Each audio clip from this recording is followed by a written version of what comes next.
5 minutes after my sister posted that photo, I shut my laptop and called my lawyer. That's the short version. The long version starts on a Monday morning at Fort Liberty when I was sitting at my kitchen counter in uniform, reviewing a budget worksheet before heading into the office, and my phone buzzed with a notification that would change everything. My sister Samantha's name appeared at the top of my screen, and beneath it was a photo outside a Tesla dealership in Austin. Brand new Model S red ribbon on the hood, big smile, my parents standing beside her like they'd just won the lottery. The caption read, "Hard work, no handouts, self-made millionaire bought dad his dream car today." I stared at that line longer than I should have. No handouts, self-made. And underneath the photo, my dad had commented, "Proud of you, Sam. This is what happens when you take real risks." My mom added, "Some people save pennies, some people build empires." That wasn't subtle. I'm the one in the army. I'm the one who saves pennies. And I'm the one who had wired Samantha $3 million 6 years earlier when her company was weeks from collapse. $3 million that wasn't a gift, wasn't a donation, was a secured convertible debt agreement filed properly with the state of Texas with audit rights and capital recall clauses and every protection money could buy. She hadn't responded to the breach notice my attorney sent 10 days earlier. Instead, she'd posted a Tesla. The morning that everything changed started like any other Monday at Fort Liberty.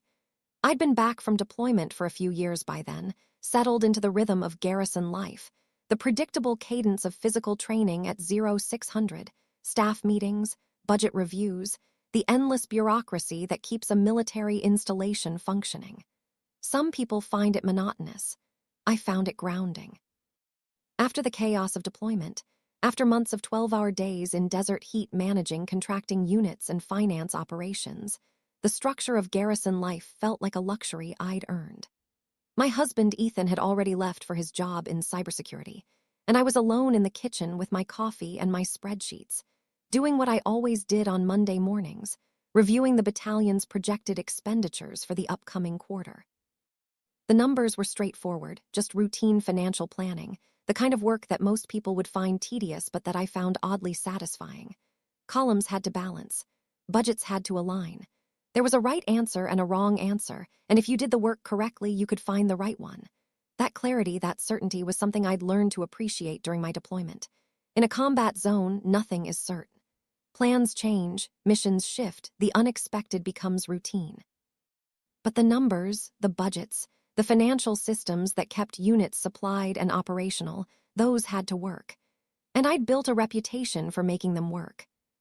My phone buzzed on the counter beside me, and I glanced down expecting it to be Ethan reminding me about dinner plans or a colleague asking about a meeting time.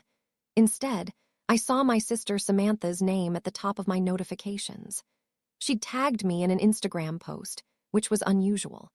We weren't close in the way that some sisters are close. We didn't text daily or share secrets or call each other for advice. Our relationship had become cordial but distant, the kind of relationship you maintain at holidays and family gatherings, smiling through conversations that stay safely on the surface. I opened the notification, and there it was, the photo that would set everything in motion. The image was carefully composed, obviously professional, the kind of shot that doesn't happen by accident. Samantha stood in front of the Tesla dealership in Austin, her posture confident, her smile wide and genuine. She wore a blazer that probably cost more than my monthly housing allowance, and her hair was styled in that effortless way that actually requires hours of professional attention. Beside her stood our parents, beaming with the particular pride that comes from watching a child succeed beyond your expectations. And in front of all of them, gleaming under the Texas sun, was a red Tesla Model S with a giant ribbon on the hood. The caption was what caught my attention, what made me pause and read it twice, what made something cold and hard settle in my stomach. Hard work, no handouts, self-made millionaire, bought dad his dream car today. I read those words again, letting them sink in. No handouts, self-made. I thought about the $3 million I'd wired to her company 6 years earlier when she was weeks from bankruptcy. I thought about the secured debt agreement our attorneys had drafted, the UCC filing that made me a secured creditor, the audit rights that let me monitor her company's financial health. I thought about the quarterly statements I still received, the limited oversight access I maintained as a condition of the loan. None of that appeared in her caption. None of that existed in the narrative she was constructing for her followers, for our parents, for the world. The comments section was already filling with congratulations. Friends, colleagues, followers she'd accumulated through her growing presence in the Austin business scene, all of them praising her grit, her determination, her refusal to accept defeat. And there, nested among the praise, were my parents' contributions. My father had written, "Proud of you, Sam. This is what happens when you take real risks." My mother had added, "Some people save pennies, some people build empires." I stared at my mother's comment for a long moment. Save pennies. That was me. The stable one. The predictable one. The one who joined the army instead of chasing entrepreneurial dreams. The one who deployed to Kuwait and managed contracting units in 120-degree heat while my sister built her brand back in air-conditioned comfort in Austin. The one who'd carefully invested the payout from a successful startup, bet into index funds and municipal bonds, while my sister leased luxury cars and rented downtown condos she couldn't afford. That was the narrative my parents had constructed, the story they told themselves and anyone who would listen. Samantha was the risk-taker, the visionary, the one who'd built something from nothing. I was the reliable one, the steady one, the one who played it safe. And now that narrative was being reinforced on social media for everyone to see. Ethan walked into the kitchen just as I was locking my phone screen, his own coffee in hand, and he could read the tension in my posture before I said a word. He didn't ask what was wrong. He didn't need to. He'd been part of this from the beginning, had flown down to Austin with me 6 years earlier when Samantha first asked for help, had reviewed her company's financial statements line by line, had helped me structure the loan agreement that protected my investment. He knew the history, the family dynamics, the way my parents' favor always seemed to tilt toward Samantha's dramatic highs and lows, while my steady achievements went acknowledged but uncelebrated. He set his mug down on the counter and asked only one question. Did she respond to the notice? The notice? 10 days earlier, our attorney in Austin had sent Samantha a formal notice of breach. It outlined irregular transactions that had been flagged during a quarterly audit, transactions that violated the secured debt agreement tied to the $3 million I'd invested in her company. The agreement was clear. Any transaction over $50,000 required dual authorization. Both signatures, mine and hers. It was a protection I'd insisted on, not because I didn't trust my sister, but because $3 million isn't the kind of money you move based on trust alone. You move it based on documentation, on legal structures, on the kind of protections that survive when relationships fracture and memories become convenient. The transactions in question were all just under $50,000.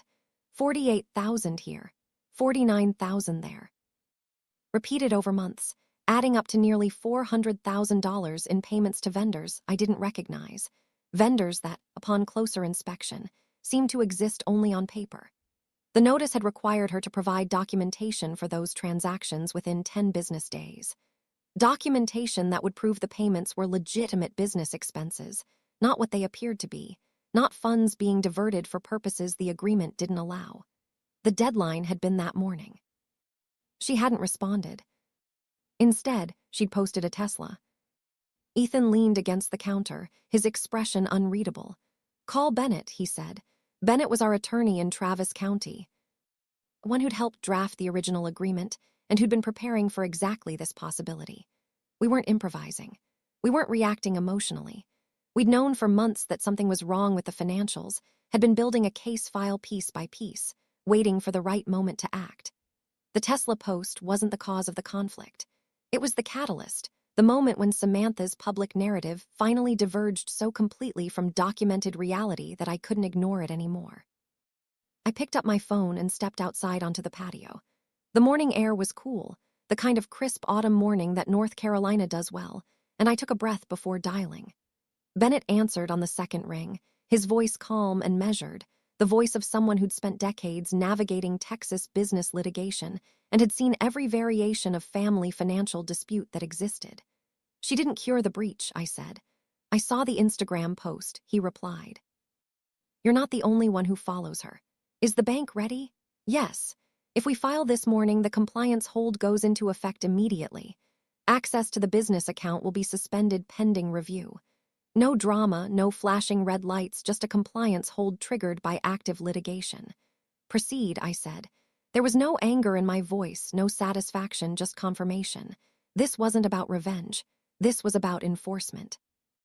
Inside, Ethan had already opened his laptop and logged into the investor portal for the company account.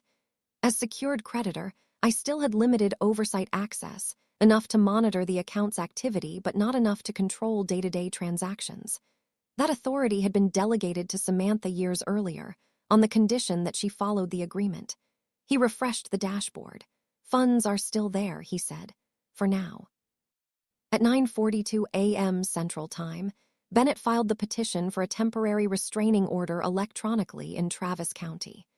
Within minutes, the bank's legal compliance team had flagged the business account due to pending litigation and breach allegations, triggering an automatic suspension of outgoing transactions until review. That's how it works in real life. Not with a dramatic button, not with sirens and flashing lights, but with paperwork moving through systems, with compliance departments following protocols, with institutional processes doing exactly what they were designed to do. Meanwhile, in Austin, my sister was probably still smiling. I didn't call her. I didn't text her. I didn't comment on the post. I muted the thread and drove to base. By 10:15 a.m. Central Time, Samantha was standing at a Tesla showroom counter, handing over her company card to complete the purchase she'd just announced to the world. I know the time because later we received the transaction log as part of discovery. The first swipe returned a message no one wants to see. Transaction declined. Refer to issuer. The sales associate tried again, probably assuming it was a technical error, a glitch in the system. Same result. The account had been placed under review. Outgoing transactions suspended. It wasn't loud. No alarms, no shouting, just a quiet moment where a machine refused to cooperate with the story Samantha was trying to tell. According to the transaction record, she attempted a third time before stepping aside. There were other customers in the showroom, weekend-level traffic, not a crowd but enough witnesses. Enough people to see the confident entrepreneur who just posted about buying her father's dream car suddenly unable to complete the transaction. At 10:23 a.m., Ethan's phone buzzed. He glanced at it and showed me the screen while I was parked outside battalion headquarters. Attempted charge declined. No celebration, no high fives, just confirmation. I walked into the building, saluted the duty officer, and took my seat at my desk like it was any other Monday. About 20 minutes later, my phone lit up. Sam, I let it ring. It rang again, then my mom, then my dad. I silenced the phone and slid it into my drawer. In the Army, if something is urgent, people don't call twice. They call your commander. They call your unit. They use the official channels that exist precisely for situations where someone needs to reach you immediately. No one called my commander. That told me everything I needed to know. This wasn't an emergency. This was consequences. Around noon, Bennett emailed confirmation that the temporary restraining order hearing had been scheduled for later that week. The bank would maintain the compliance hold until judicial review. This wasn't revenge. It was enforcement. At 12:17 p.m., Sam finally sent a text. What did you do? I read it once and locked my screen. 6 years earlier, when she was facing bankruptcy, I had wired $3 million from my investment account to stabilize her collapsing branding agency. I'd done it after returning from Kuwait, after months of 12-hour days in desert heat, after reinvesting gains from a cybersecurity startup I'd backed as a lieutenant. It wasn't military pay that built that account. It was risk, patience, and good timing. She called herself self-made. The bank record said otherwise. To understand what happened that Monday morning, you have to understand what happened 6 years earlier. The situation looked very different then. I had just returned from Kuwait, 12 months deployed, managing finance operations for contracting units supporting the drawdown. Long days, hotter nights, and more spreadsheets than most civilians ever want to see in a lifetime. When I landed back in North Carolina, I expected to decompress, maybe take some leave, spend time with Ethan, adjust to the strange quiet of life outside a war zone. Instead, I got a phone call from my mom. Samantha's in trouble. That was the phrase, in trouble. Her branding agency in Austin had expanded too fast, leased a bigger office than she needed, hired aggressively, taken on debt assuming revenue would keep climbing. It didn't. A major client backed out. another delayed payment. Vendors started demanding cash up front. The SBA lender sent notice of default. She wasn't weeks from discomfort. She was weeks from collapse. I flew to Texas on my own dime, using leave I'd planned to spend recovering from deployment. When I walked into her office, the place looked polished. Glass conference room, branded wall logo, employees trying to act normal. But I'd worked around enough budget shortfalls to recognize panic when I see it. The polished surface was just that, a surface. Beneath it was chaos. She showed me the numbers, and they were worse than I'd expected. Accounts payable stacked up. Payroll barely covered. Personal guarantee tied to the SBA loan. If the company went under, she would be personally liable. Her personal assets, her credit, her financial future, all of it would be dragged down with the business. My parents were already emotionally involved, had been providing what support they could, which wasn't much. They believed in her vision. They believed in her drive. They believed she just needed support, needed someone to believe in her the way they did. No one asked what support looked like for me. No one asked what it would cost me to provide it. By that point, my investment portfolio had grown significantly. Years earlier, as a lieutenant, I'd invested $40,000 into a cybersecurity startup started by a former academy classmate. Most people thought it was a gamble. It paid off. The company was acquired in 2018, and my stake had multiplied. I'd reinvested carefully: index funds, defense sector stocks, municipal bonds, no flashy moves, no lifestyle inflation. I was still driving the same car I'd bought as a captain, still living in base housing, still saving the majority of my income. That's what my mom called saving pennies. I called it financial discipline. When Samantha asked for help, I didn't wire money out of emotion. I asked for financial statements, tax returns, loan agreements, vendor contracts. I treated her like any other distressed business seeking capital. She didn't like that at first. "You're my sister." "Yes," I told her, "which is why we're doing this properly." Ethan flew down that weekend. He reviewed everything line by line. Cash flow projections, debt structure, client contracts. He didn't care about her brand identity. He cared about risk. The final number needed to stabilize operations and restructure debt was $3 million. That would pay off high-interest obligations, restore vendor confidence, and provide runway for 12 months of operation. $3 million isn't casual money for anyone, even when you have it. It represented years of careful investing, years of living below my means, years of saying no to the lifestyle upgrades that everyone expected when your portfolio hit 7 figures. But I said yes. Before a single dollar moved, our attorney drafted a secured convertible debt agreement under Texas law. The terms were clear. I would provide $3 million as secured debt, not equity. The loan would convert under specific conditions, but until then, it was debt backed by company assets. There were audit rights every quarter. Any transaction over $50,000 required dual authorization. If funds were misused, I had the right to recall the capital and initiate legal action. We filed a UCC-1 financing statement to perfect the security interest. Everything documented, everything signed. She signed without hesitation. At the time, she called me her guardian angel. I wired the funds the following Monday. The effect was immediate. High-interest debt cleared. Payroll stabilized. Vendors resumed normal terms. Employees stopped whispering about layoffs. Within 18 months, the company was profitable again. She secured contracts with mid-sized tech companies in Texas, rebranded retail chains, regional campaigns that brought in steady revenue. It wasn't a miracle. It was breathing room and disciplined spending. For a while, she was grateful. She invited me to speak to her team about financial discipline. She publicly thanked me during a small company event. My parents bragged about how both their daughters were high achievers, just in different ways. Then the tone shifted. It started subtly. She stopped mentioning the loan during interviews. When a local business magazine profiled her company, the article described her as bootstrapping her agency through sheer determination. Bootstrapping is an interesting word when someone wired you $3 million. I didn't call her out publicly. I didn't comment on the article. I assumed it was marketing language, the kind of narrative embroidery that entrepreneurs engage in to make their stories more compelling. But the more revenue grew, the more the narrative changed. She upgraded her car, moved into a higher-end condo in Austin, started posting photos from conferences and networking events with captions about building from nothing. Nothing. The contract still existed. The debt still existed. The repayment schedule still existed. It just became inconvenient to acknowledge. When I reminded her once during a private conversation that the loan was still outstanding, she waved it off. Relax. The company's worth way more now. Worth doesn't repay secured debt. I wasn't asking for early repayment. I was asking for transparency. Quarterly audits were still happening, at least on paper, but something felt off. The dual signature requirement for transactions over $50,000 was being used less frequently. More payments were landing just under that threshold.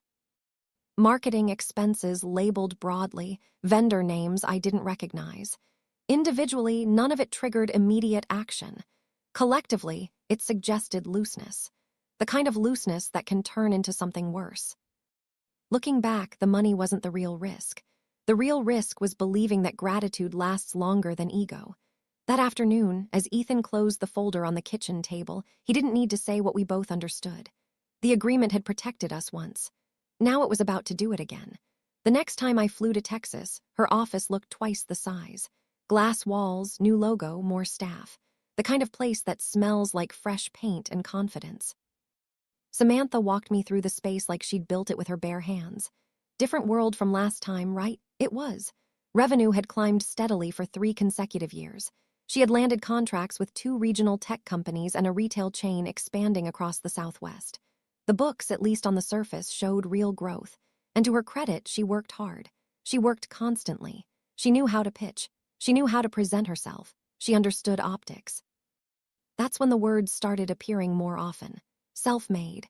At first, it showed up casually in captions, then in interviews, then in podcast appearances. I started with nothing, she told one host. I was sitting at my desk at Fort Liberty when I heard that clip. Nothing is an interesting term when you start with $3 million in secured capital. My parents loved the attention. They shared every article. My mom framed a print copy of a local business feature titled Austin's Rising Female Founder. I didn't ask to be mentioned. I didn't need public credit. But the narrative shift wasn't neutral. It was deliberate. At Thanksgiving that year, the difference became obvious. We gathered at my parents' house in Plano. Standard setup, too much food, too much noise, too many opinions about politics from relatives who didn't understand nuance. Samantha arrived late as usual. She drove a new Mercedes that she insisted was a business necessity.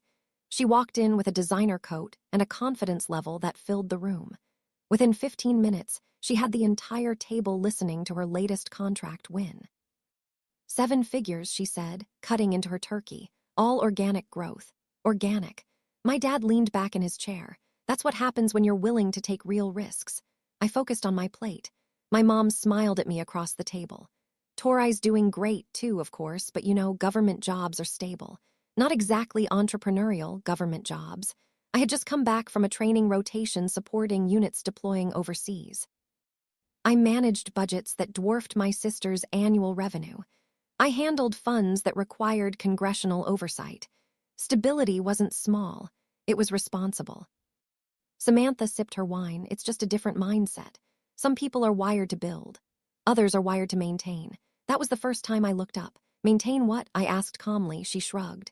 Systems, rules, structure. I had to build everything from scratch. There it was again. From scratch, I didn't raise my voice. I didn't embarrass her. I simply said, the company's still carrying the secured debt, Sam. It's not scratch. The table went quiet. My dad set his fork down harder than necessary. We're not doing this. Doing what? I asked, turning dinner into a financial audit. I wasn't auditing, I was stating a fact. My mom jumped in quickly. She's just proud of what she's accomplished. Can't you let her have that? Have what? A narrative that deleted $3 million. Samantha didn't argue the numbers. She didn't deny the loan. She just smiled. It's handled. The company's worth more than enough now. You're not at risk. That word again, risk. The only reason I wasn't at risk was because the agreement protected me, because I'd insisted on it. I let it go that night, not because I agreed, because arguing in a dining room full of relatives changes nothing. On the flight back to North Carolina, I reviewed the most recent quarterly statement on my tablet. Revenue strong. Expenses higher than I preferred but within tolerances. Nothing that clearly violated the agreement. Still, something felt off. Not illegal, not yet, just casual. The casualness of someone who'd stopped thinking of the loan as a legal obligation and started thinking of it as a family favor that could be indefinitely deferred. Over the next year, Samantha's public persona grew louder. She launched a small podcast. She spoke on panels about bootstrapping through adversity. She began describing the early near bankruptcy as a learning phase before scaling organically. The loan became a footnote she never read aloud. Then came the article that finally changed my tolerance level. A regional business journal quoted her saying, "I never relied on investors. I wanted full control from day one." Full control. That wasn't marketing language anymore. That was false. Ethan read the article over breakfast. He didn't react immediately. He just asked, "Have you reviewed Q3 yet? I was planning to tonight. Let's not wait." That evening, we logged into the portal and pulled the detailed transaction ledger instead of the summary statement. The surface looked fine.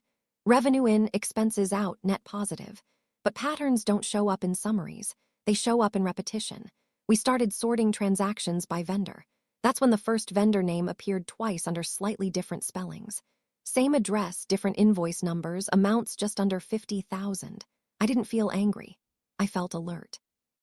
Because ego is one thing, but patterns are another. I turned my laptop toward Ethan and pointed at the vendor line item. "Look at the address." He leaned closer. Same street, same number, two different company names. Payments spaced 3 weeks apart, each one under 50,000. That wasn't an accident. The dual authorization clause in our agreement required both signatures for any outgoing payment above 50,000. Split it into 49 and change, and it clears without triggering oversight. Individually, it looks normal. Repeated 5, 6, 7 times, it stops looking normal. We exported the ledger into Excel and sorted by EIN numbers. 2 of the vendors shared the same EIN. That's not creative accounting, that's sloppy. Ethan pulled up the Texas Secretary of State database. He searched the vendor name, no results.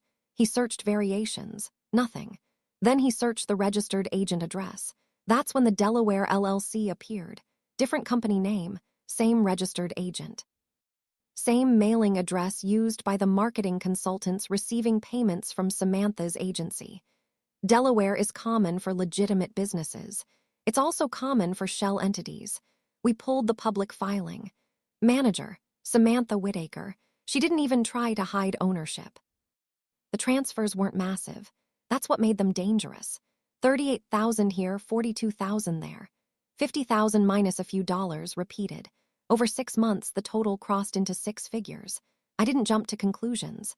There are legitimate reasons for affiliated entities, but those reasons require disclosure, especially under a secured debt agreement with fiduciary duties.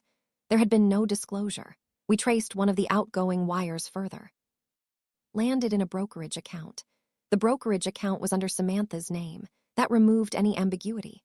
She wasn't mislabeling vendor payments to manage cash flow. She was redirecting funds. The money wasn't vanishing. It was moving. Total exposure so far, I asked. Ethan ran the pivot table again. Just under 400,000 over 9 months. 400,000 diverted without disclosure. Not catastrophic in a $3 million structure, but enough to qualify as breach. I leaned back in my chair. 6 years earlier, she called me her guardian angel. Now she was routing secured capital through an LLC she controlled. There's a difference between optimism and entitlement. This felt like entitlement. We printed everything, highlighted transaction IDs, matched dates, documented routing numbers. We built a timeline, not an accusation. The next morning before PT, I called Bennett. "I need you to review something," I said. By noon, he had copies of the ledger extracts and the Delaware filing. He didn't dramatize it. "If these are unauthorized related party transactions, you're within your rights to issue a formal notice of breach." What does that trigger? Cure period.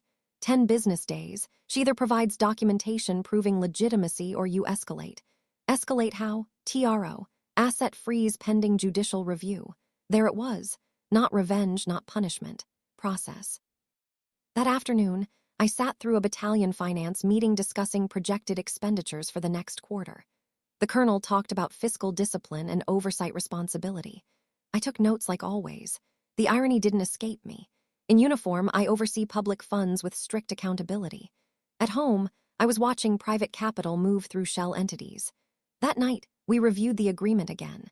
Section 4.3, no undisclosed related party transactions. Section 6.1, material breach permits immediate recall and legal remedy. It wasn't vague. We drafted the notice of breach carefully. No emotion, just facts.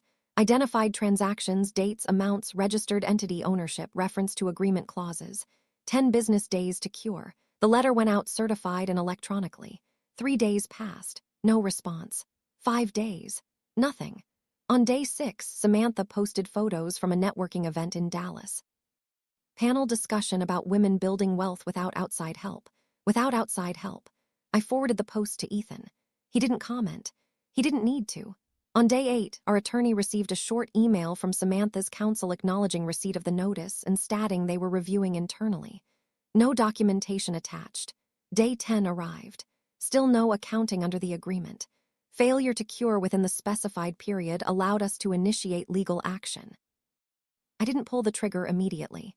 Instead, we ran one more transaction analysis for the period after the notice had been delivered. There were 2 additional payments to the Delaware LLC. Same pattern, just under $50,000. That detail mattered because it showed knowledge. She knew there was a dispute. She moved funds anyway. That's not a misunderstanding. That's willful disregard. Ethan closed his laptop and looked at me. She thinks you won't enforce it. He wasn't accusing. He was observing. For years, I'd chosen peace over friction. At holidays, at family gatherings, I'd avoided turning conversations into spreadsheets. But this wasn't a holiday conversation anymore. It was fiduciary responsibility. The next morning, I emailed Bennett a single line. Proceed with escalation. He responded within the hour. Draft TRO ready. Filing planned for early next week to ensure compliance coordination with the bank. The mechanics were straightforward. File petition in Travis County alleging breach of contract and fiduciary duty. Request temporary restraining order to prevent further dissipation of assets. Notify financial institution holding the primary operating account. Trigger internal compliance hold. Nothing cinematic, just structured. That weekend, Samantha posted a teaser on social media hinting at a major personal announcement. Comments filled with guesses. Acquisition, expansion, investment round. I didn't speculate. By then, the evidence was organized. The agreement was clear. The cure period had expired. Additional funds had moved after notice. That wasn't a family disagreement. It was documented breach. And documentation carries weight. I scheduled a meeting with my unit security manager before I filed anything else. That wasn't about family. That was about my clearance. When you hold a sensitive clearance in the Army, you don't wait for problems to surface. You disclose early. Financial disputes, civil litigation, outside business interests, anything that could create leverage or vulnerability. The last thing I needed was someone asking why I failed to mention a lawsuit tied to a $3 million investment. The security office at Fort Liberty is not dramatic. Beige walls, metal filing cabinets, a framed reminder about reporting obligations. I knocked, stepped inside, and closed the door. I need to report a pending civil dispute involving a personal investment, I said. No emotion, just facts. He pulled up my file and asked standard questions. Amount involved, $3 million originally, approximately $400,000 in disputed transactions. Nature of dispute. Alleged breach of secured debt agreement. Potential civil litigation in Texas. Any criminal allegations? No. Any indication of personal financial distress on my end? No. I provided copies of the agreement, the notice of breach, and documentation showing I was the secured creditor, not the debtor. That distinction matters. Clearance reviews are triggered by financial instability, hidden liabilities, or undisclosed conflicts. I wasn't hiding anything. I wasn't overextended. I wasn't desperate. I was enforcing a contract. He made notes and nodded. You did the right thing reporting this early, he said. As long as you remain financially stable and transparent, this shouldn't affect your eligibility. Shouldn't. That word stayed with me. Back in my office, I stared at my email inbox longer than necessary. Samantha probably believed this was just family friction, a disagreement about control, something that could be smoothed over at the next holiday dinner. She didn't understand that once legal filings begin, the ripple effects extend beyond feelings. They reach institutions. That afternoon, my colonel called me into his office. Security flagged a pending civil matter tied to you, he said without accusation. Yes, sir. I summarized the situation in under 2 minutes. Investment, secured debt, alleged misuse, pending civil enforcement. He listened without interruption. You personally in financial trouble? No, sir. Any risk of public scandal affecting the unit? Unlikely, sir. It's a private business dispute. He leaned back. Handle it professionally. Don't let it bleed into work. Yes, sir. That was it. No lecture, no suspicion, just a reminder that discipline doesn't stop at the gate. When I left his office, I felt something settle into place. This wasn't about proving Samantha wrong. It was about protecting my own record. That evening, Ethan and I reviewed the latest transaction data again. The 2 post-notice transfers still bothered me. She moved money after receiving formal breach notification. He said that strengthens your position. It also strengthens the argument for immediate restraining relief. We weren't trying to bankrupt her. We were trying to stop further diversion. There's a difference. On Saturday, my mom called. I let it go to voicemail. She left a message anyway. Your sister is under a lot of pressure. If this is about the audit letter, can't you just talk to her? Talk to her. We had talked for years. Conversations don't override contractual obligations. Sunday afternoon, another message came through, this time from Samantha. You're blowing this out of proportion. It's internal accounting. Don't embarrass the family. Embarrassment. That word gets used a lot when accountability shows up. I didn't respond. Instead, I reviewed the draft TRO petition Bennett had prepared. It outlined the secured debt agreement, the identified related party transactions, the failure to cure, and the risk of continued asset dissipation. It requested a temporary restraining order preventing further transfers from the primary operating account and prohibiting asset movement pending judicial review. No accusations of fraud, no dramatic language, just documented breach. Monday morning, before PT, I reread the petition one more time. 6 years earlier, I wired $3 million believing I was helping family rebuild. Now I was reading legal language about restraining orders and fiduciary violations. Same money, different context. The irony wasn't lost on me. Later that day, while I was reviewing quarterly projections for the battalion, my phone vibrated with another social media notification. Samantha had posted again. This time it was a short video inside what looked like a luxury showroom. White floors, glass walls, sales staff in branded polos. Caption, big day, dream achieved. Couldn't have done it without grit. No investors mentioned. No secured debt referenced, just grit. I muted the app and focused back on my spreadsheet. Numbers don't lie. They just wait for someone to read them correctly. That night I stood in the kitchen while Ethan prepared dinner. You sure about this? He asked, not as doubt, but as confirmation. If I don't enforce the agreement, I said, then it was never real. He nodded. In the Army, rules are only respected if they're applied consistently. At home, it turns out the same principle applies. My phone lit up again before dinner was even finished. Samantha. I let it ring once, then answered. Her voice was tight, controlled. Not yelling, not yet. What exactly are you trying to do? Enforce the agreement. This is ridiculous. You're acting like I stole from you. I'm acting like there are related party transactions that weren't disclosed. A pause. It's internal restructuring. Then provide documentation. Another pause, longer this time. You don't understand how businesses operate at this level. That line almost made me laugh. I manage federal funds under congressional oversight. I understand how documentation works. I understand fiduciary duty, I said. Her tone shifted. Sharper. You're overreacting. Those transfers were strategic. I'm consolidating assets. It's my company. Secured debt doesn't disappear because revenue improves. It's not solely your company, I said. It's encumbered. You're not running it. I am. I control the accounts. Ethan was across the room, silent. He didn't interrupt. He didn't need to. Texas is a one-party consent state for recording calls. I'd already placed the phone on speaker and started recording the moment she said ridiculous. I control the accounts. That sentence mattered. Control doesn't eliminate obligations, I replied. You don't get to threaten me with legal action every time I move money.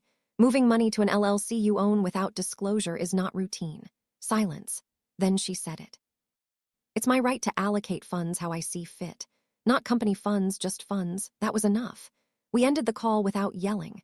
No slammed phones, just a quiet disconnect. Ethan stopped the recording and saved the file immediately. Clear admission of authority over the disputed transfers, he said, and no denial of ownership of the LLC. I forwarded the audio file to Bennett.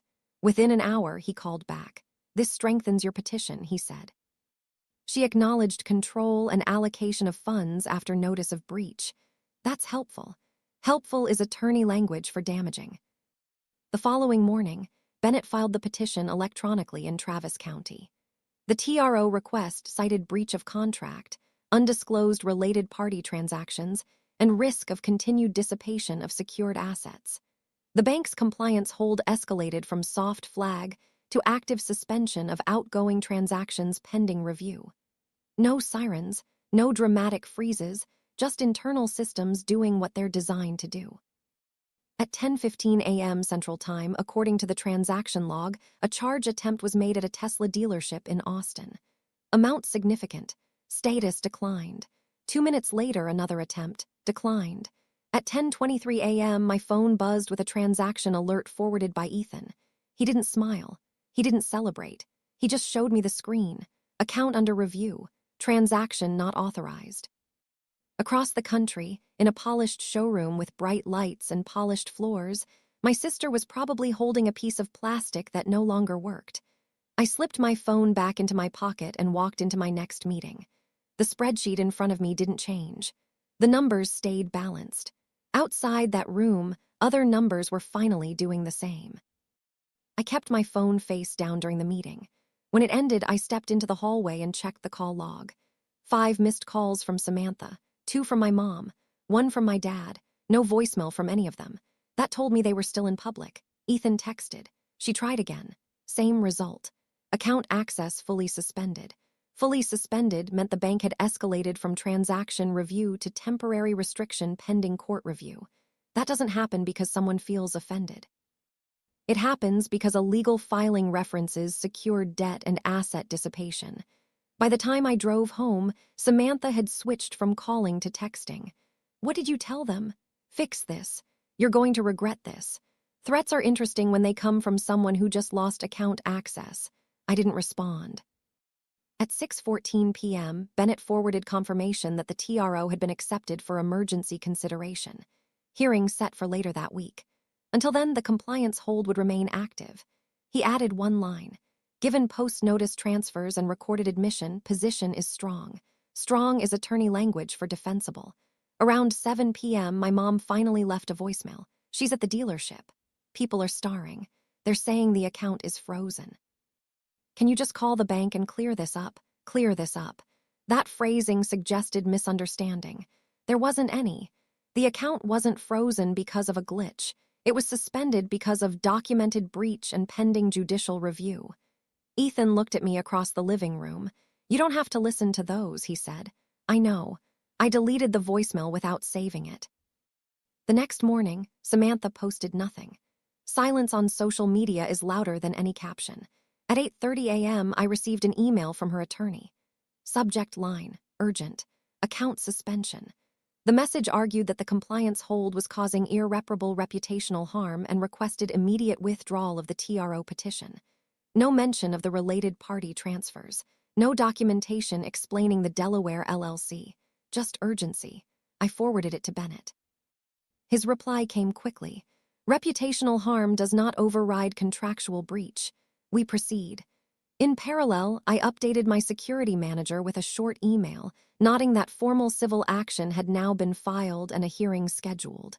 Transparency isn't dramatic. It's protective. By midday, Samantha tried a different angle. She called Ethan. He answered on speaker.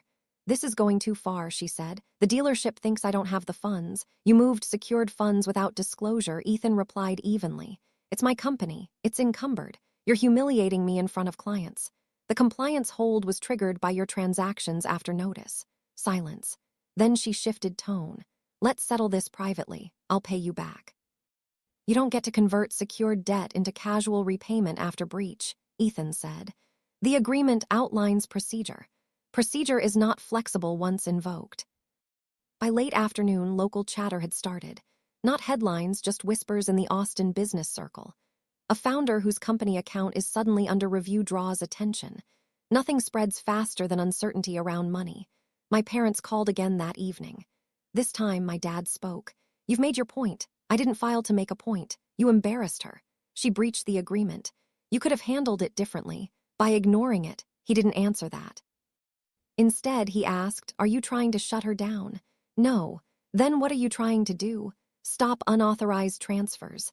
There's a difference between destruction and enforcement. One is emotional, the other is contractual. The knock on my front door came just after sunset, not hesitant, not polite, firm enough to make a point. Ethan glanced at the security camera feed on his phone before I even stood up. "They're here." Sam stood on the porch with her arms crossed. My parents flanked her like backup singers who didn't know the lyrics. I opened the door but didn't invite them in immediately. "What are you doing?" Sam asked, walking past me without waiting for an answer. She looked smaller in my living room than she did in the Tesla showroom photos. My mom followed, already emotional. My dad stayed quiet, scanning the room like he expected to find a switch I could flip to reverse everything. Ethan closed the door calmly behind them.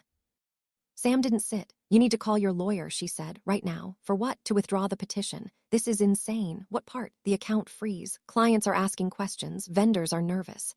"Then provide documentation explaining the related party transfers." She threw her hands up. "It's internal allocation to an LLC I own. That's normal." "Then disclose it." Silence hung there for a moment. My mom stepped forward. "This is tearing the family apart." "No," I said evenly. "The undisclosed transfers did that." Sam laughed once, sharp and short. "You think this makes you superior because you wear a uniform and follow rules. This has nothing to do with the army. Everything with you has to do with the army." She wasn't entirely wrong.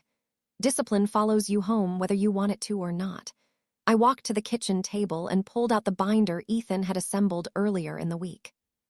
Copies of the agreement, ledger extracts, highlighted transaction trails, the Delaware filing listing her as manager. I placed it on the table between us. "Show me the invoices." As I said, there are no invoices. It's strategic movement. That's not how secured debt works. My dad finally spoke. "You could have handled this privately." I did. 10-day cure period. No documentation, continued transfers. He looked at the binder like it might start arguing back. Sam leaned closer. "You embarrassed me in front of a dealership full of people. The bank suspended transactions pending review. You triggered it. I triggered enforcement. There's a difference." She shook her head. "You've always needed control." "No," I said, "I needed transparency." Ethan stayed silent, but his presence in the room mattered. He wasn't aggressive. He wasn't defensive, just steady. My mom's voice cracked. "She bought that car for your father. With secured funds," I replied. "Funds you weren't using. That's not how secured capital works." Silence again. Sam's tone shifted, not angry now, but frustrated. "What do you want?" "I want compliance." "What does that mean in real terms?" "Full accounting. Immediate reversal of unauthorized transfers. Board acknowledgement of breach. Structured repayment schedule reaffirmed. Independent audit moving forward." She stared at me. "You're treating me like a criminal. I'm treating you like a debtor under contract." The words didn't sound harsh when I said them. They sounded accurate. My dad sank into a chair. "This doesn't have to go to court. It already has," Ethan said quietly. Sam's jaw tightened. "If this goes public, it's a civil matter," I said. "Filed in Travis County, not a press conference." She paced once across the living room. "You think clients won't find out?" "Clients find out when financial controls collapse. They don't find out when contracts are enforced." My mom wiped her eyes. "We raised you better than this." "You raised me to keep my word," I replied. The room went quiet in a different way. After that, Sam picked up the binder and flipped through the pages quickly, as if speed would erase what was printed. She stopped at the Delaware filing. "You pulled public records?" "Yes." "You don't trust me." "Trust doesn't override documentation." That landed. She closed the binder slowly. "What if I agree to reverse everything?" "You can submit documentation to your attorney," I said. "He can present it formally." "Formally," she repeated like the word offended her. "That's the problem with structure. It feels cold to people who prefer flexibility." My dad stood up. "We drove across 2 states for this. And you're still here," I said calmly. Sam looked at Ethan. "You're behind this." He didn't flinch. "I reviewed numbers. That's not an answer." "It is." She let out a long breath and glanced toward the door. "This isn't over," she said. "That depends on compliance." She moved toward the entryway. My parents followed more slowly. At the door, my mom turned back. "She's your sister, I know. And you're really going to let a contract define this?" "It already did." Ethan opened the door for them. No shouting, no slammed doors, just 3 people walking out of a house where the rules weren't negotiable. When the door closed, the house felt quiet again. not victorious. Balanced. I wore my Army service uniform to the hearing, not to intimidate anyone, not to make a statement. It was a workday, and I'd taken leave to appear remotely from North Carolina while our attorney attended in person in Travis County. But I stayed in uniform on the video call. Discipline doesn't take off for convenience. The judge reviewed the petition, the breach notice, the related party transfers, and the audio transcript of Samantha acknowledging control over the funds after receiving formal notice. Opposing counsel argued that the transfers were internal capital structuring. The judge asked one simple question. Were these related party transactions disclosed to the secured creditor as required under the agreement? Silence on their side lasted longer than it should have. That was enough for the temporary restraining order to remain in place, pending further proceedings. No dramatic gavel slam, just procedure. After the hearing, discovery began in earnest. Subpoenas for financial records, deposition scheduling, formal document requests. When you move from family argument to civil litigation, emotions become irrelevant. Paper matters, dates matter, transfers matter. Over the next 3 months, forensic accountants traced the diverted funds completely. The Delaware LLC had received multiple structured payments. From there, funds had been routed to Samantha's brokerage account and used for personal expenditures, luxury lease payments, travel, a substantial down payment attempt for the Tesla. Nothing criminal on its face, just clear breach of fiduciary obligations under secured debt. That distinction matters. Fraud cases go to prosecutors. Breach cases go to settlement tables. During her deposition, Samantha admitted she did not formally disclose the related party entity to me as required. She claimed it was understood. Understanding is not documentation. Her board began asking harder questions. Vendors tightened payment terms. Clients requested assurance letters confirming operational stability. Reputation in business doesn't collapse in a single moment. It erodes when confidence does. Eventually, opposing counsel requested mediation. That's when reality usually enters the room. The settlement terms were straightforward. The company would liquidate non-essential assets and restructure under new management. A portion of client contracts would be sold. The proceeds would first satisfy the secured debt obligation, including accrued legal fees.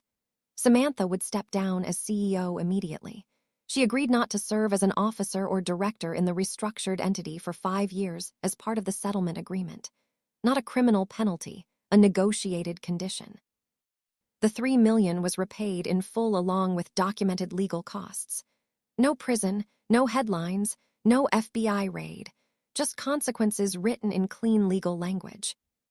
When the judge approved the settlement, I felt something I didn't expect.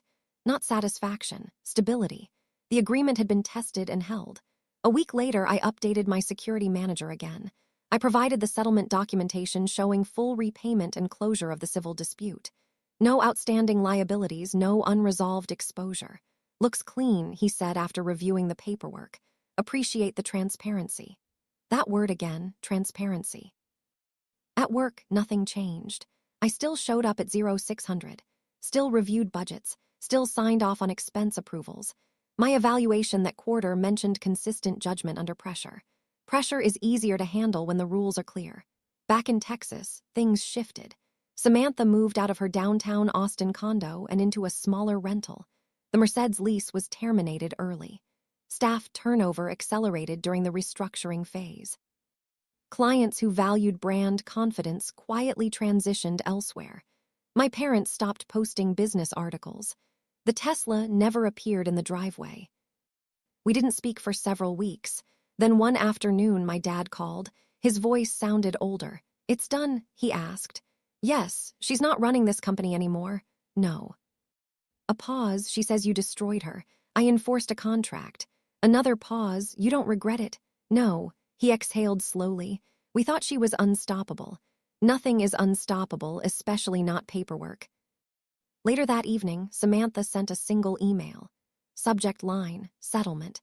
No accusation, no anger, just acknowledgement that the funds had been transferred and the terms accepted. At the bottom, she wrote, "You win." Winning was never the objective. If I'd wanted to win, I would have gone public. I would have shared the documentation. I would have responded to every self-made post with transaction IDs. I didn't because enforcement is not performance. It's quiet. Months later, I ran into an old colleague of Samantha's at a conference in Raleigh. He mentioned casually that her agency had restructured, business language for correction. No one mentioned the Tesla. Back at Fort Liberty, I stood in formation during a promotion ceremony for another officer. The flag moved in the breeze. The cadence of orders remained steady. Institutional systems survive because they're built on rules that apply whether convenient or not. Family systems apparently require the same thing. When I got home that evening, Ethan was reviewing quarterly statements for our own investments. He looked up and asked, "Anything new?" No. And for the first time in months, that was true. The account balances were correct. The obligations were satisfied. The illusion had expired on its own. The doorbell rang on a Saturday afternoon while I was cleaning out the garage. Ethan checked the camera first. It's them. I wiped my hands on a towel and walked inside. My parents stood on the porch. No Samantha this time. I opened the door. They didn't look angry. They looked tired. "Can we come in?" my mom asked. I stepped aside. They sat at the kitchen table where the binder had once been. The same table where contracts had replaced arguments. For a minute, nobody spoke. My dad finally cleared his throat. "Things are different." I didn't respond. I waited. "She had to sell the condo," my mom said quietly. "The restructuring didn't leave much room." "That was part of the agreement," I replied. "She's trying to rebuild. I hope she does." That wasn't sarcasm, I meant it. My dad looked at me directly. "You could help." "With what?" "She's your sister." There it was again. The automatic override button labeled family. "I already helped," I said. "You know what I mean, I do." And the answer is no. Silence settled in again, but this time it wasn't tense, it was heavy. My mom folded her hands. "We didn't realize how serious the contract was. I told you it was secured. We thought it was just paperwork. Paperwork is what separates intention from obligation." "She called herself self-made," my dad said. "We believed it, I know. And when the bank declined that payment," he stopped. I finished the sentence for him. "It wasn't the bank. It was the agreement." He nodded slowly. My mom looked around the house. "You've done well for yourself. I followed structure. You've always been like that. Disciplined, predictable, rigid. In the army, those are compliments." My dad leaned forward. "She says you humiliated her." "I didn't call the dealership. You filed the petition." "Yes, and you don't feel bad." "I feel clear." That answer seemed to land harder than anger would have. My mom's voice softened. "She's struggling." "So did I said." They both looked up. When I was deployed, when I built my portfolio, when I signed that agreement, I carried risk quietly. No applause, no interviews. I wasn't raising my voice, just stating reality. She chose visibility. I chose documentation. My dad exhaled. She thought the success meant the debt didn't matter anymore. That's not how secured capital works. We sat there for a long moment. Finally, my mom asked the question she'd been circling. "If she asks you for help again?" "No." No explanation, no lecture, just no. Not because I hate her. Not because I want her to fail. Because enforcement once means enforcement always. My dad nodded slowly. "I guess we misread the situation. You misread the contract." A faint, almost reluctant smile crossed his face at that. They stood to leave a few minutes later. At the door, my mom paused. We were proud of her because she looked fearless. Fearless isn't the same as accountable. She didn't argue. When the door closed, the house felt quiet again. Ethan stepped into the hallway. "You okay?" "Yes." I wasn't playing the Tesla moment anymore. That had already done its work. I wasn't thinking about the showroom or the declined transaction or the social media posts. What stayed with me wasn't the humiliation. It was the clarity.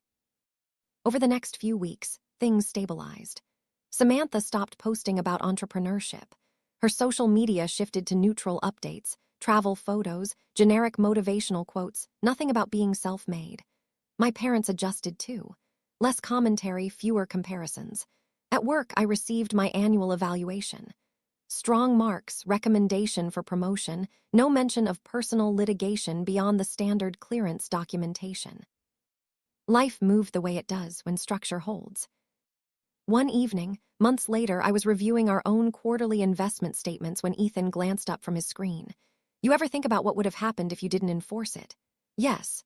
"She would have kept moving money." He nodded. "Sometimes," he said, "people don't learn until a system pushes back." I closed the laptop.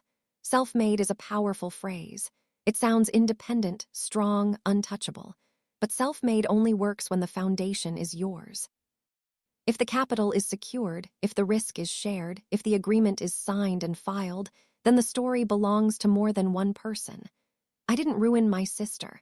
I didn't call the bank and ask them to embarrass her. I didn't stand in the showroom. I enforced a contract that she signed willingly. She called herself a self-made millionaire. All I did was remove what wasn't hers. Looking back, the Tesla moment wasn't really about a car or even about money. It was about accountability. In a lot of family revenge stories, people expect shouting, dramatic confrontations, someone losing everything overnight. Real life doesn't usually work like that. Real consequences show up through contracts, documentation, and systems doing exactly what they're designed to do. My sister called herself a self-made millionaire. I didn't argue with her online. I didn't expose her publicly. I followed the agreement we both signed. In the end, this wasn't just family drama.